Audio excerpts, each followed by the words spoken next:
അസ്സലാമു അലൈക്കും വറഹ്മത്തുള്ളാ. കഴിഞ്ഞ ദിവസം നളന്ദ സമസ്തയുടെ നേതാവ് നാസർ ഫൈസി കൂടത്തായിയുടെ ഒരു പ്രഭാഷണം കേൾക്കാനിടയായി. നമുക്ക് ആ പ്രഭാഷണം ഒന്ന് കേട്ടു നോക്കാം.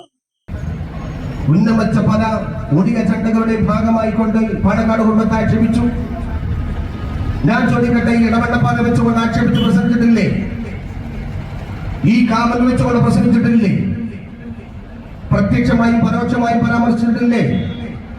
ഇപ്പോഴും പല വേദികൾ പറയുന്നത് അതല്ലേ? ഖാലി ഫൗണ്ടേഷൻ ഉണ്ടാക്കി സമസ്തയ്ക്ക് സമാന്തരമായി പ്രവർത്തിക്കുന്നു. എന്തായി ഖാലി ഫൗണ്ടേഷൻ എന്ന ചോദ്യം ഉണ്ടായിട്ടില്ലേ? ചോദ്യം ഉണ്ടായതുകൊണ്ട് മാത്രം കാര്യമില്ലല്ലോ ഫൈസി. ഉത്തരങ്ങൾ പറഞ്ഞിക്കണോ? പറഞ്ഞിട്ടില്ലല്ലോ. ഇല്ലെന്ന് പറയാൻ സാധിക്കുക. എന്നിട്ട് ഖാലിമാരായി കൊണ്ട് നടക്കുന്നവർക്ക് ഇസ്ലാമിക വിദ്യാഭ്യാസമില്ല, ദീനി ബോധമില്ല, അറിവില്ലാത്തവരെ ഖാലിയാക്കണോ? ചോദിച്ചില്ലേ? അത് ചിലപ്പോൾ ഓണപ്പാട്ടും പാടി ക്രിസ്മസ് കേസും അങ്ങനെ മുറിച്ച് നടക്കുന്ന ആൾക്കാരാരെങ്കിലും ഇങ്ങനെ കണ്ടുണ്ടാവും. നിങ്ങളെ കണ്ടുണ്ടാവില്ല, കണ്ടവർ ചോദിച്ചിട്ടുണ്ടാവും. അതാർക്ക് അറിഞ്ഞൂടാത്തത് പാണക്കാട് തങ്ങന്മാർക്ക് നേരെയുള്ള ഒളിയ ചെണ്ടയാണ് എന്നോട് പറയുന്നു. ഞാൻ പാണക്കാട് തങ്ങൾക്കെതിരെ പറഞ്ഞിട്ടില്ല, ഞങ്ങൾ മുസ്ലിം ലീഗിനെതിരെ പറഞ്ഞിട്ടില്ല. ഞങ്ങൾക്ക് നേരെ ലീഗ് വിരോധത്തിന്റെ ചാപ്പ കുത്തുന്നു, ഞങ്ങൾക്ക് നേരെ പാണക്കാട് കുടുംബ വിരോധത്തിന്റെ ചാപ്പ കുത്തുന്നെന്ന് പറയുകയാണ്.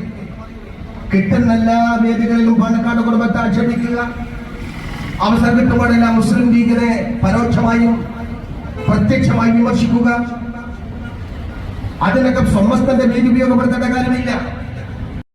മുസ്ലിം ലീഗിനെ വിമർശിക്കാൻ പാടില്ല, ഞങ്ങൾക്ക് ആ വാദമില്ല. പാണക്കാട് കുടുംബത്തെ ആക്ഷേപിക്കാൻ പാടില്ല, ഞങ്ങൾക്ക് വാദമില്ല.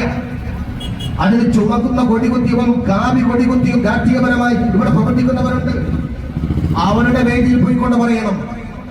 അപ്പം നമ്മളെ നാസർ ഭായി പറയുന്നത് പാണക്കാട്ടെ തങ്ങളെയോ സമസ്തയോ വിമർശിക്കാൻ പാടില്ല എന്ന് അവർ പറയുന്നില്ല.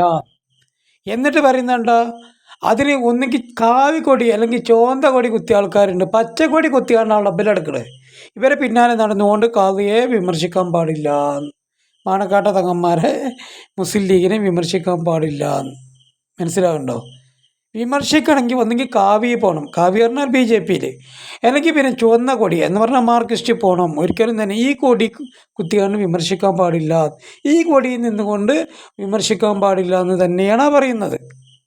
അവരുടെ പേരിൽ വെച്ചുകൊണ്ട് വിമർശനം നിങ്ങൾക്കാവാൻ പറ്റിയ സമസ്തന്റെ പതാക കുത്തി സമസ്തയുടെ ആദർശം പറയുന്ന വ്യാജേന പാണക്കാട് കുടുംബത്തെ ആക്ഷേപിക്കാനാണ് നിങ്ങൾ മുന്നോട്ട് വരുന്നതെങ്കിൽ പ്രചണ്ഡമായ പ്രചരണം നിങ്ങൾ ആരംഭിച്ചിട്ടുണ്ടെങ്കിൽ അതിന്റെ ശക്തമായ ചെറുത്തുനിൽപ്പിലുമായിക്കൊണ്ട് സമസ്തയുടെ പ്രവർത്തകന്മാർ ഉണ്ട് എന്ന കാര്യം കൂടി സൂചിപ്പിക്കാൻ ആഗ്രഹിക്കുകയാണ്. അങ്ങനെ ഒരു ആക്ഷേപം നമ്മളെ ശ്രദ്ധയിൽപ്പെട്ടിട്ടില്ല കേട്ടോ നാസർ ഭായി. നമ്മൾ കേട്ടിട്ടുള്ളത് പൊതുവേ ഇൽമില്ലാത്ത ആളുകൾക്ക് കാവിയാവാൻ പാടില്ല എന്നുള്ളത് പഴയ കാലത്തെ പറഞ്ഞിരുന്ന ഒരു സമീപനമാണ്. ആ സമീപനം ഇപ്പം പറയുന്നത്. അതുപോലെ തന്നെ കാവിയാകുമ്പോൾ കുറച്ചൊക്കെ മാന്യത കാണിക്കണം എന്ന് എല്ലാവരും പറയുന്നതാണ്. ഓണപ്പാട്ടും പാടി ക്രിസ്മസും കേക്കും മുറിച്ച് കണ്ണും കണ്ട പെണ്ണുങ്ങളൊപ്പം ഫോട്ടോ എടുക്കാൻ വേണ്ടി പോസ് ചെയ്യുക എന്നുള്ള പരിപാടി അത് കാവിയായവർക്ക് പറ്റൂല. കാരണം കാവ്യ ഇത് ചെയ്തിട്ടുണ്ടെങ്കിൽ സാധാരണ പോസ്റ്റ് ഒട്ടിക്കാൻ പോണ ചെറുക്കന്മാർ വിചാരിക്കും കാവ്യക്ക് പറ്റുന്ന കാര്യം എന്താ നമുക്കും പറ്റിയാൽ. അതാ പ്രശ്നം. ഒരാൾ പറയുന്നു മുഖത്ത് പുറത്ത് ചകിരിയുള്ള, അതിനകത്ത് ചിരട്ടയുള്ള, അതിനകത്ത് കാമ്പുള്ള, അതിനകത്ത് വെള്ളമുള്ള ഒരു സാധനം. കേട്ടുന്ന ആള് പറഞ്ഞു അത് തേങ്ങല്ലേ. അൽഹംദുലില്ലാ, വളരെ നന്നായി. നിങ്ങൾ ഉപയോഗിച്ചത് തേങ്ങയെ കൊള്ളയാണ്, ചേരുള്ള, ചിരട്ടുള്ള, അതിൻ്റെ ഉള്ള കാമ്പുള്ളതെന്ന്. അതേ സമയത്ത് നിങ്ങളെ ഉസ്താദ് ജമാട്ടുള്ള ബാഹുദ്ദീൻ നദ്വി കൂരിയാട് എന്ന് പറഞ്ഞ ആൾ പറഞ്ഞത് 4 കാലം മൂട്ടിൽ വാലുള്ള സാധനം എന്നാണ് ഉപമിച്ച് പറഞ്ഞത്. നിങ്ങളെ കേട്ടില്ലെങ്കിൽ ഞാൻ കേട്ടിരിക്കണം, ഇപ്പോൾ ക്ലിപ്പിടില്ല. അപ്പം നിങ്ങൾക്ക് ഉപമയ്ക്ക് നല്ല നിലക്ക് തിരിയും. ഞാൻ വിചാരിച്ചത് നിങ്ങളിപ്പോൾ ആ ഉസ്താദ് പറഞ്ഞ അതേ ഉപമിക്കുന്ന, പക്ഷെ നിങ്ങൾ പറഞ്ഞത് തേങ്ങന്റെ കാര്യമാണ്. ആയിക്കോട്ടെ, നിങ്ങൾ തുടരും. എന്റെ വാക്കിൽ തേങ്ങ എന്ന വാക്ക് വന്നിട്ടില്ല. നിങ്ങൾ തെളിയിക്കാൻ തയ്യാറുണ്ടോ? ആർക്കറികൂടാത്ത തേങ്ങയെ സംബന്ധിച്ചാണ് പറയുന്നത് എന്നും ഈ വിധത്തിൽ ഖാലി ഫൗണ്ടേഷൻ ആക്ഷേപിക്കുക, ഖാലിമാരാകാൻ വേണ്ടി നടക്കുക, ഖാലിമാർക്ക് അറിവില്ലായ്മ ഉണ്ടാകുന്നു എന്ന് ആക്ഷേപിക്കുക, ഇതൊക്കെ പാണക്കാട് കുടുംബത്തിനുള്ള ആക്ഷേപമല്ല എന്നാരാ പറഞ്ഞത്? ഞങ്ങൾ ചോദിക്കട്ടെ, പാണക്കാട് തങ്ങന്മാർക്ക് നിങ്ങൾ ആക്ഷേപം പറയുന്നത് അവർ ഖാലിസ്ഥാനുമായി ബന്ധപ്പെട്ടുകൊണ്ടാണെങ്കിൽ ഈ പാണക്കാട് തങ്ങന്മാർ ഖാലിമാരാവണമെന്ന് പറഞ്ഞത് ആരാണ് ഇവിടെ? ബഹുമാനപ്പെട്ട സയ്യിദ് ഹൈദർ ശിഹാബ് തങ്ങൾ വഫാത്തായി. മഹാനുഭാവൻ വർഷങ്ങൾക്ക് മുമ്പ്, അല്ലെങ്കിൽ ഒരു വർഷവും ചില്ലാൻ മാസങ്ങളുമായി. അതിന്റെ ശേഷം ബഹുമാനപ്പെട്ട പാണക്കാട് സയ്യിദ് സ്വാദിഖ് അലി ശിഹാബ് തങ്ങൾ ഖാദിയാവുന്ന സ്ഥാനം ഏറ്റെടുക്കുന്ന ആയിരക്കണക്കിന് മഹലുകൾ മുന്നോട്ട് വന്നപ്പോ എന്ത് അയോഗ്യത പറയാതിരുന്നത്? ഇപ്പോൾ എന്തുകൊണ്ടാണ് അയോഗ്യത പറയുന്നത്? സയ്യിദ് സ്വാദിഖ് അലി ശിഹാബ് തങ്ങൾക്ക് നിങ്ങൾ പറയുന്ന അയോഗ്യത അറിവില്ല എന്നാണെങ്കിൽ, ആ അറിവില്ലായ്മ നിങ്ങൾ ആക്ഷേപിച്ചു കൊണ്ടുപോകുമ്പോ ലറൂറത്തിന്റെ ഖാലിക്ക് ഉണ്ടാവേണ്ട യോഗ്യത എന്തൊക്കെയാണെന്ന് വിശദീകരിക്കാൻ നിങ്ങൾ ബാധ്യസ്ഥരല്ലേ? മുജദ്ദിദാവാൻ കഴിയില്ല, മുജദ്ദിദാവണം, അത് ഇവരൊന്നും മുജദ്ദിദല്ല എന്ന് പറയും. ഞങ്ങൾ ചോദിക്കട്ടെ, നിങ്ങൾ അംഗീകരിക്കുന്ന പല ഖാദിമാരും ഇല്ല, വല്ലാത്ത ഖാദിമാരും വല്ലാത്ത മഹല്ലമൊന്നും ഇല്ല. ഒറ്റപ്പെട്ട കഴിഞ്ഞ കാലങ്ങളിൽ പല മുജിത്തഹിദാവണം എന്ന് പറയുന്ന വാദം, ആ വാദം കൊണ്ടുവരുമ്പോൾ ഞങ്ങൾ ചോദിക്കട്ടെ, മുതപ്പതി തോന്നാൻ പോലും പറഞ്ഞുകൂടാത്തവർ നിങ്ങളുടെ കൂട്ടത്തിലെ ഖാദിയുണ്ട്. ഞാൻ പേർക്ക് പറയാൻ ആഗ്രഹിക്കുന്നില്ല, ആക്ഷേപിക്കാനും ആഗ്രഹിക്കുന്നില്ല. ഒരു ഖാലിയാവണമെന്നുണ്ടെങ്കിൽ ഇൽമിൽ മഹാറത്ത് വേണമെന്ന് പറയുന്ന വാദം ഒരു കാലഘട്ടത്തിലും സമസ്തയുടെ ആലിമികൾ ഉയർത്താത്ത കാര്യമാണ്. അറിവുണ്ട് ബഹുമാനപ്പെട്ടവർക്ക്, പാണക്കാട് സയ്യിദ് സ്വാദിഖ് അലി ശിഹാബ് തങ്ങൾക്ക് അറിവുണ്ട്. പക്ഷേ ഇജ്തിഹാദിന്റെ കഴിവുണ്ടാകണമെന്ന് പറയുന്ന വാദം എന്തിനാണ് പാണക്കാട്ടേക്ക് വെച്ചേണ്ട ആവശ്യം? അവരെ സംബന്ധിച്ചിടത്തോളം നറൂറത്തിന്റെ ഖാലി ആരാവണമെന്ന് കോഴിക്കോട് വലിയ ഖാലി ബഹുമാനപ്പെട്ട സയ്യിദ് ശിഹാബുദ്ദീൻ പിച്ചുവ തങ്ങളുടെ വഫാത്തിന് ശേഷം സയ്യിദ് മുഹ്സിൻ തങ്ങളായിരുന്നു വർഷങ്ങളോളം കോഴിക്കോട്ടെ ഖാലി. ആ കോഴിക്കോട്ട് സയ്യിദ് മുഹ്സിൻ തങ്ങൾക്ക് ഈ ഒരു ആരോപണമായി കൊണ്ട് ആരും മുന്നോട്ട് വന്നിട്ടില്ലല്ലോ. ആരും ഈ ആക്ഷേപമായി കൊണ്ട് പറഞ്ഞിട്ടില്ലല്ലോ. എന്നിട്ട് എന്താ പാണക്കാട് തങ്ങന്മാർക്ക് നേരെ ഇപ്പോഴുള്ള മാത്രമുള്ള ഒരു ആക്ഷേപം? മാസങ്ങൾക്ക് മുമ്പ്, വർഷങ്ങൾക്ക് മുമ്പ് ബഹുമാനപ്പെട്ട സ്വാദിഖ് അലി ശിഹാബ് തങ്ങൾ ഖാലിയായിട്ടുണ്ട്. സയ്യിദ് ഹൈദർ ശിഹാബ് തങ്ങൾ ജീവിക്കുന്ന സമയത്തും ബഹുമാനപ്പെട്ട സ്വാദിഖ് അലി തങ്ങൾ ഖാലിയായിട്ടുണ്ട്.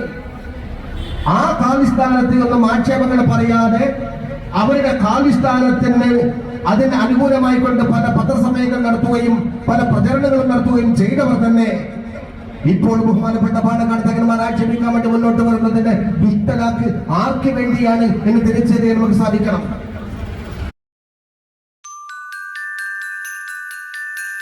കാലിക്കറ്റിലെ ഒരു ഫേവറേറ്റ് സ്പോട്ട് എന്ന് പറയുന്നത് ഇവിടുത്തെ ബീച്ചസ് ആയിരിക്കും. ബഹുമാനപ്പെട്ട പാണക്കാട് കുടുംബത്തിന്റെ നേതൃത്വം അംഗീകരിക്കാൻ തയ്യാറില്ലേ? എന്താ ഖാലി ഫൗണ്ടേഷന്റെ കുഴപ്പം? ഞങ്ങൾ ഖാലി ഫൗണ്ടേഷനുമായി ബന്ധപ്പെട്ടുകൊണ്ട് പറഞ്ഞത് തന്നെയല്ലേ ബഹുമാനപ്പെട്ട സമസ്ത ജമീഅത്തുൽ ഉലമയുടെ അധ്യക്ഷൻ പറഞ്ഞത്? എന്നെ കാഞ്ഞങ്ങാട് ഖാലിയാക്കിയിട്ടുണ്ട്. ഞാൻ കാഞ്ഞങ്ങാട് സംയുക്ത മഹല്ല് ജമാഅത്തിന്റെ ഖാലിയാണ്. അവിടുത്തെ ഖാലി പ്രവർത്തനങ്ങളെ ഏകോപിപ്പിക്കാൻ വേണ്ടി കാഞ്ഞങ്ങാട് സംയുക്ത മഹല്ല് ജമാഅത്തുണ്ട്. ആ ഖാലി ജമാഅത്ത് പോലെ, അല്ലെങ്കിൽ ആ സംയുക്ത മഹല്ല് ജമാഅത്ത് പോലെ തന്നെയാണ് പാണക്കാട് ഖാലി ഫൗണ്ടേഷൻ എന്ന് പറയുന്നത്. സയ്യിദുൽ ഉലമ സയ്യിദ് മുഹമ്മദ് ജിബ്രീൽ മുത്തുക്കോയ തങ്ങളാണ്. ഈ കാര്യം ഞാൻ ഫേസ്ബുക്കിൽ പോസ്റ്റ് ചെയ്തിരുന്നല്ലോ.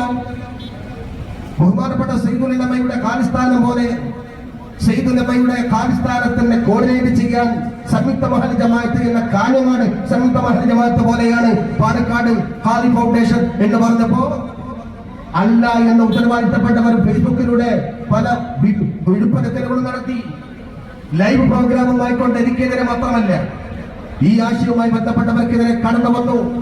പക്ഷെ ഞങ്ങൾ ഇപ്പോഴും ചോദിക്കുന്നു, സയ്യിദുൽ ഉലമ അംഗീകരിക്കാൻ തയ്യാറുണ്ടെങ്കിൽ ഖാലി ഫൗണ്ടേഷൻ, പാണക്കാട് ഖാലി ഫൗണ്ടേഷൻ എന്ന് പറയുന്നത് കാഞ്ഞങ്ങാട് സംയുക്ത മഹല്ല് ജമാഅത്ത് പോലെയാണെങ്കിൽ എന്ത് കാഞ്ഞങ്ങാട് സംയുക്ത ജമാഅത്തിന് അംഗീകരിക്കുകയും കാസർഗോഡ് സംയുക്ത മഹല്ല് ജമാഅത്ത് അംഗീകരിക്കുകയും കോഴിക്കോട്ട് മുഹമ്മദ് കോയ തങ്ങളുടെ ഖാലി ജമാഅത്ത് നടക്കുന്ന സംയുക്ത മഹല്ല് ജമാഅത്ത് അംഗീകരിക്കുകയും ചെയ്യുന്നവർക്ക് കോഴിക്കോട്ടും കാഞ്ഞങ്ങാടും കാസർഗോഡ് മാത്രമല്ല കേരളം മുഴുവനും പടർന്ന് പന്തലിച്ച 1700ഓളം വരുന്ന മഹല്ലുകളുടെ ഖാലിയായ പാണക്കാട് തങ്ങളുടെ മാത്രം ഈർഷ്യത. എന്റെ അതിന്റെ മാത്രം ഒരു കോർഡിനേഷൻ ഉണ്ടായിക്കൂടാ എന്ന് പറയുന്ന വാശി, ആ വാശി അവസാനിപ്പിക്കാൻ തയ്യാറുണ്ട് മറ്റേ നിങ്ങൾ. അപ്പൊ എന്തിന്റെ പേരിലാണ് ഖാലി ഫൗണ്ടേഷനെതിരെ ആക്ഷേപങ്ങൾ ഉന്നയിച്ചത്? പാണക്കാട് തങ്ങന്മാർക്ക് നേരെയുള്ള ആക്ഷേപം ഇന്നും ഇന്നയും തുടങ്ങിയതല്ല.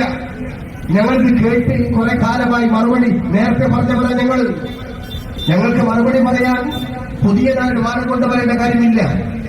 മുമ്പേ പാണക്കാട് തങ്ങന്മാർക്ക് നേരെ ഒരുപാട് ആശയക്കാർ ഉയർത്തിവിട്ട പല ആരോപണങ്ങളുമുണ്ട്. പാണക്കാട് തങ്ങന്മാർ ഒഴുകുവെള്ളത്തിലെ പൊമ്പു തന്നെയാണെന്ന് ജമാഅത്തെ ഇസ്ലാമി പറഞ്ഞപ്പോ അതേ ശക്തിയുക്തം എതിർത്തവർ സമസ്തയാണ്. പാണക്കാട് തങ്ങന്മാർക്ക് നേരെ അവർ ശിർക്കിന്റെ കൊട്ടാരമാണെന്ന് മഹാവി പറഞ്ഞപ്പോ അതിന് ശക്തമായി രംഗത്തുന്നതും സമസ്തകളുടെ ജമീഉലമയാണ്. പാലക്കാട് തങ്ങന്മാർ ക്ലീൻഷേപ്പ് തങ്ങന്മാരാണെന്നും ഇമാമത്തിനും ഖാലിസ്ഥാനത്തിനും പറ്റില്ല എന്ന് ഭീകരത ചൊല്ലി പറഞ്ഞപ്പോഴും അതേ എതിർത്തതും സമസ്തകളുടെ ജമീഉലമയാണ്. അതേ പാലക്കാട് തങ്ങന്മാർ ഇന്ന് ഖാലിസ്ഥാനത്തിന് യോഗ്യനല്ല എന്ന് പുതിയ ചിതൽ കുറ്റികൾ പറയാൻ മുന്നോട്ട് വന്നാലും അതിനെ എതിർക്കാനും സമസ്തകളുടെ ജമീഉലമ ഉണ്ടാകും എന്ന് സൂചിപ്പിക്കുകയാണ്. ചരിത്രം ആവർത്തിച്ചുകൊണ്ടേയിരിക്കും. ജമാഅത്തിന്റെ മുജാഹിദിനും വിഘടിതനും മറുപടി പറഞ്ഞു, ഞങ്ങൾക്ക് ഈ പുതിയ ചിതൽ കുറ്റുകൾ ഒരു പ്രശ്നമല്ല എന്ന് സൂചിപ്പിക്കാൻ നിങ്ങൾ സമയം ഉപയോഗപ്പെടുത്തുകയാണ്. പാലക്കാട് തങ്ങന്മാരെ ആക്ഷേപിക്കുന്നവർ കാര്യമൊന്ന് ഓർക്കണം. ഞങ്ങൾ പഠിച്ച പാലക്കാട് തങ്ങന്മാരെ മനസ്സിലാക്കുന്നത് സംശുദ്ധതയിൽ നിന്നുകൊണ്ടാണ്, അതിന്റെ മുൻഗാമികളായ ആലിമികളിൽ നിന്നുകൊണ്ടാണ്. മഹാനായ ശൈഖുന സംശുദ്ധമായി എന്താണ് പാലക്കാട് തങ്ങന്മാരെ ബഹുമാനിച്ചു പറഞ്ഞത് ഞാൻ വിശദാംശങ്ങൾ കടക്കാൻ ആഗ്രഹിക്കുന്നില്ല.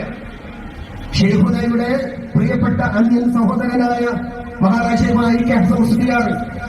അഹ്ലുൽ സുന്നത്ത് വൽ ജമാഅത്തിന്റെ പടമാണ്.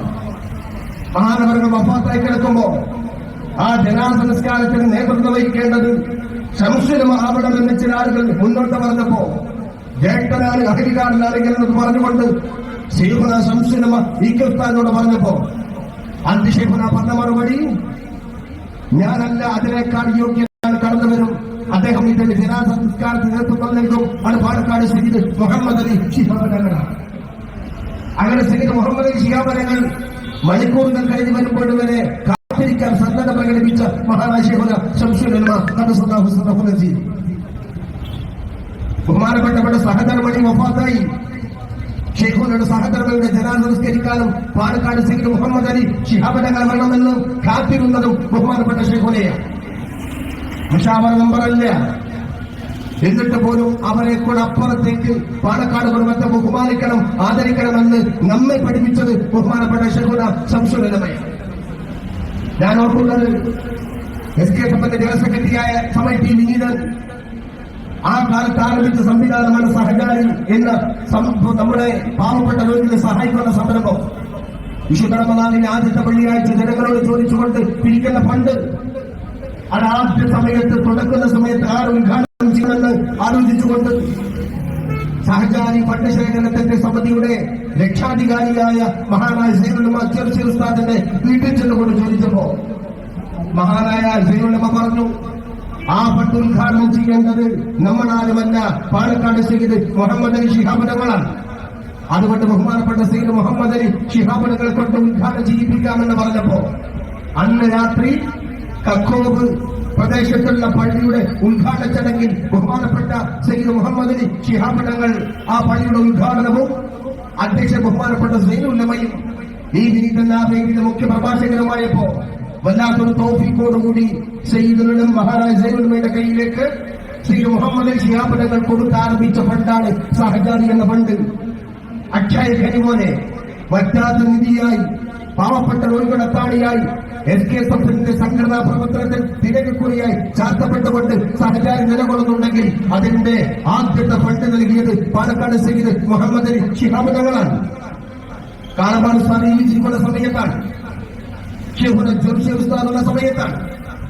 അതുകൊണ്ട് ആലിമീങ്ങളൊക്കെ ഉണ്ടാകുമ്പോഴും പാലക്കാട് കുടുംബത്തെ ബഹുമാനിക്കുകയും പാലക്കാട് കുടുംബത്തെ ആദരിക്കുകയും ചെയ്യണമെന്ന് പറഞ്ഞുകൊണ്ട് ബഹുമാനപ്പെട്ട സമസ്തയുടെ ആലിമീങ്ങൾ അവരെ ബഹുമാനിക്കാനും ആദരിക്കാനുമാണ് പഠിപ്പിച്ചതെങ്കിൽ എന്റെ അവർക്ക് നേരെ ഇന്നാക്യവുമായി കൊണ്ട് രംഗത്ത് വരേണ്ട കാര്യം ഞാൻ മറ്റു വിശദാംശങ്ങൾക്കൊന്നും കിടക്കാൻ ആഗ്രഹിക്കുന്നില്ല. അപ്പൊ നമ്മളെ നാസർ ഭായിയെ സംബന്ധിച്ചിടത്തോളം ഇതിനെ വിശദാംശങ്ങൾ ഇപ്പൊ വിശദീകരിക്കാൻ മൂപ്പർ ആഗ്രഹിക്കുന്നില്ല. അപ്പൊ ഇപ്പൊ ഇത്ര നേരം വിശദീകരിച്ചൊക്കെ ആശയങ്ങളാ തോന്നുന്നുണ്ട്.